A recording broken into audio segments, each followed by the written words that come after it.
You're about to meet a man whose identity has been secret for decades. He was an undercover agent for the Drug Enforcement Agency. He's revealing himself tonight because he wants out, and therein lies a story. If he quits, the DEA says it will no longer renew his annual visa, which allows him to stay in the United States. Does America owe this man a debt? Wyatt Andrews investigates.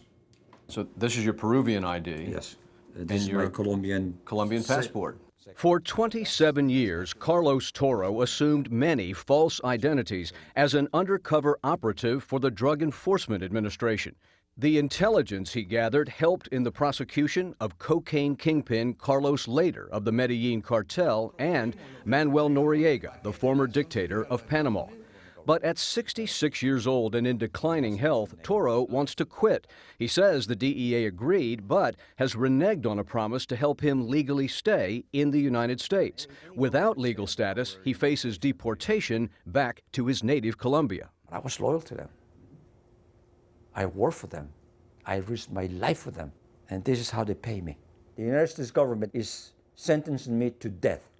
That's because in the 1980s, Toro was a high-ranking member of the cartel. My job was to meet with the heads of states, with the president of Nicaragua, with the president of Panama, with members of the Cuban government, and convince them to let us land in certain airstrips so we could make the second leg of the trip to the United States.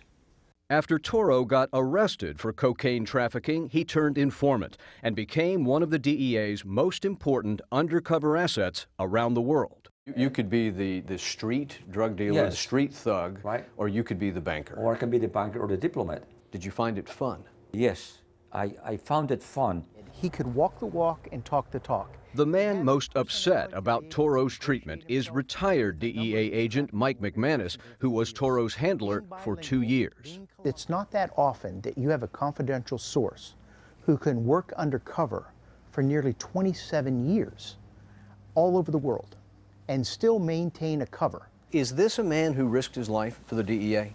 Absolutely. The DEA would not comment for this story, but McManus is urging the government to recognize Toro's contribution. It is government bureaucracy at its worst. He deserves to live life ever after in the United States. He's paid his debt, he's paid his dues, he's done his service. The 27 years of service, and I have to beg. And I put my life on the line for them. With his visa now expired, Toro is asking for the government's help getting a green card or a passport. Scott, without either of those documents, he can't even collect the Social Security benefits that he earned during the years he worked in the U.S. Fascinating story, Wyatt. Thank you very much.